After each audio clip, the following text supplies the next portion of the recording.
Eto pa, isa pa!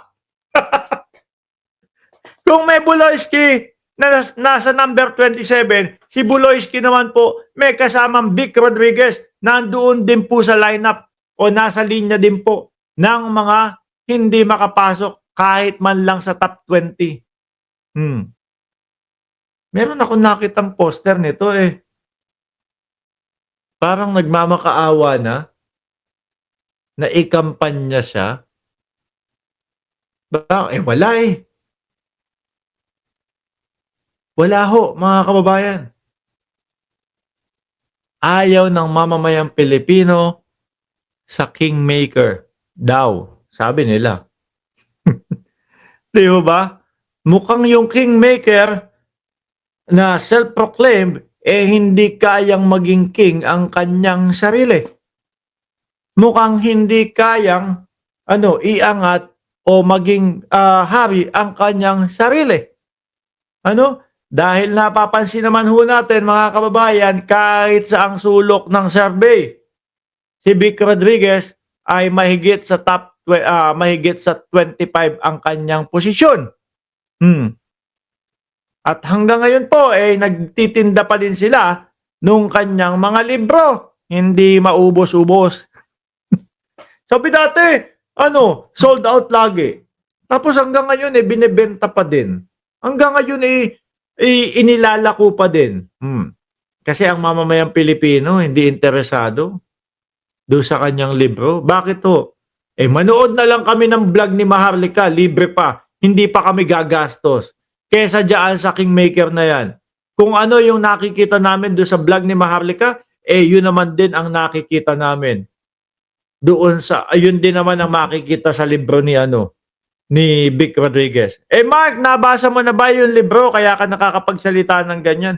Di ho ba, mga kababayan, nung mga panimula po na inilalako nila yung libro ni Vic Rodriguez, mga bossing, meron silang mga pakita na mga pages na tugmang-tugma ho doon sa mga vlog ni Maharlika. Kaya nga minsan naiisip ko, eto kaya si Puting Ulo? Si Puting Ulo. Eto kaya si Puting Ahas? Kasi parehas na parehas ho, mga bossing. No? Parehas na parehas yung vlog ni Maharlika at yung kanyang libro. Basahin natin tong sinasabi ni Vic Rodriguez na pang number 27 pataas. Kinakausap yata si Duterte.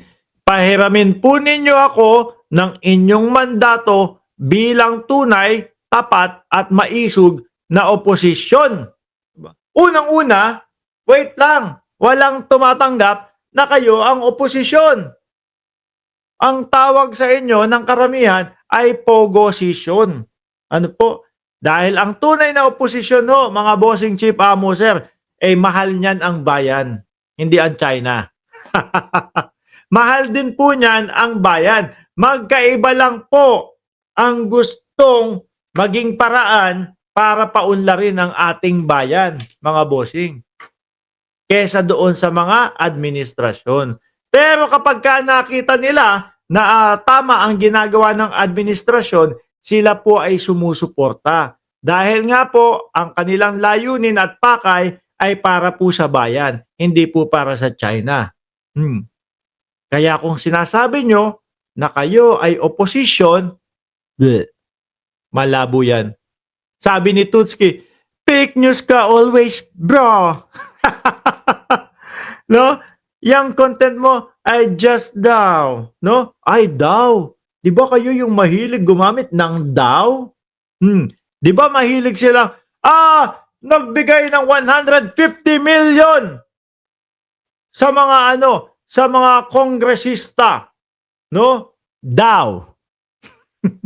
Narinig po namin, no? Na nagbigay daw po ng 150 million kada isang kongresista. Daw po. Bakit may daw sila?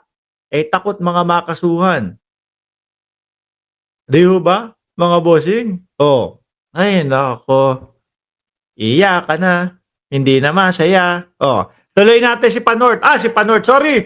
Magagalit si Tutsi pag tinawag natin Panort. Magagalit si Tutsi pag tinawag natin Panort. Senador niya to eh!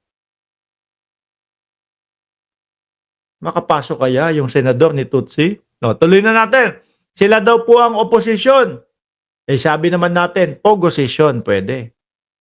Dahil po, ang ginagawa lang nitong mga to, panggugulo lang po sa bayan natin, mga kababayan.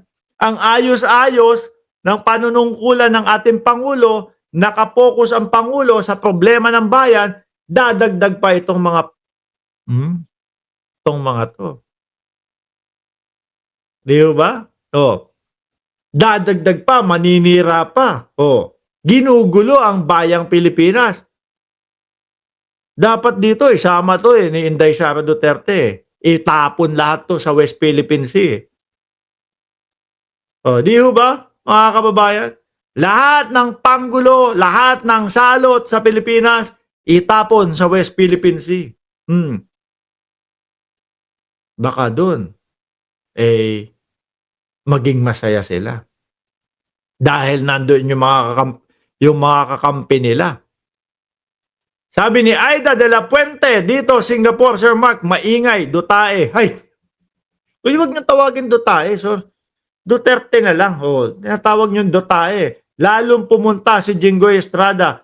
Pero kaming PBBM supporter, sabi namin, basta PBBM kami, tahimik kami. Tuloy natin to. Magkaisa tayo. Putang inang tawag ng magkaisa yan. Samantalang po sila ang naghihiwalay sa Pilipinas, sa mamamayang Pilipino. Sila ang pinaghihiwalay nila dahil po doon sa mga ugali nila na puros na lang po paninira sa Pangulo. Magsasalita ng, ganito ang inyong Pangulo, ganito, ganyan. Tapos wala namang ebidensya. Ano tawag mo doon? Sinisira lang ang diskarte ng Pangulo. Ginugulo ang ating Pangulo. Mga bossing, pag nagulo ang Pangulo, sino po ang apektado? Ang bansang Pilipinas. Yan ang ginagawa nitong mga to. Magkaisa tayo. Maghatid ng bago sa Senado. Dahil ngayong 2025, posible ang pagbabago. Vic Rodriguez, Ipe Salvador, Jimmy Bondoc, Marcoleta, sino pa? Buloyski, anak ng tinapa. Ni hindi nga makapasok sa top 20. Di ba, mga boss? Ni hindi makapasok itong mga ito sa top 20. Wala. Tapos do sa PDP may dalawa pang hindi tayo kilala. Sabi ni Angeline Collado, nakaka-stress yung past admin, di ba, Sir Mark? Oo naman. Lalo na malaman mo yung mga katotohanan talaga. Malaman mo yung mga pahingi-hingi nila ng confidential funds, etc. Kaya pala, ang dating Pangulong Duterte umaabot sa 4.5 billion kada taon ang confidential funds. At palaki ng palaki yun, ha? Nung dati, bago mawala po ang dating Pangulo, si Pinoy, magkano lang ang confidential funds nag-umpisa? 100 milyon. Biglang naging 4.5 million, 4.5 million. Ang laki na. Billion na pala yun. Sorry. Di ba? Hindi ka ba mai-stress dyan sa mga yan? Tapos eto ngayon, kinakalkal yung confidential funds ng Vice Presidente, kanya-kanya silang kanya-kanya silang alibay. Dahil Dahil kapag sila hindi nag-alibay at sinabi talaga kung ano yung mga katotohanan, maliligwak sila. Di ba? Sabi ni Barbecue TV, DDS, mga eng pala kayo eh. Ay, nakalimutan ko, may paano pala tayo survey dito, sabi natin sa survey, uto-uto ba ang DDS? Ang sumagot po ng yes, 94%. Ang sumagot ng no, 6% lang. Uto-uto pala kayo eh. Ang dali nyo palang mga mapaniwala eh. Sabihin lang sa inyo, bangag kahit walang ebidensya, maniniwala na kayo. Ganyan ang mga DDS. Kaya nasasabihan silang mga uto-uto talaga. Di ba?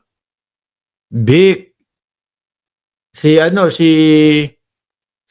si Willie Ong, no? Si Dr. Willie Ong umatras na. Oh. Yun naman, kaya umatras naman yun, kaya nag-declare ng kanyang pagbawi ng kandidatura. Yun alam natin na may health issue. Vic, malayo yan, no? Yung position mo, benching ko mahigit pataas, yung position mo. Ay, nak ng puta. Isuko mo na yan. Diba? Isuko mo na yan, Vic. Sayang lang. Ang pagod. Sayang lang lahat. Marcoleta, sundan mo na din to. Total naman, iisa kayo nung mga numero. Nandun kayo lahat sa 25 pataas. Nako, isuko nyo na yan hanggat may panahon pa. Hanggat hindi pa madaming oras at panahon ang nagagastos nyo. Sayang kasi.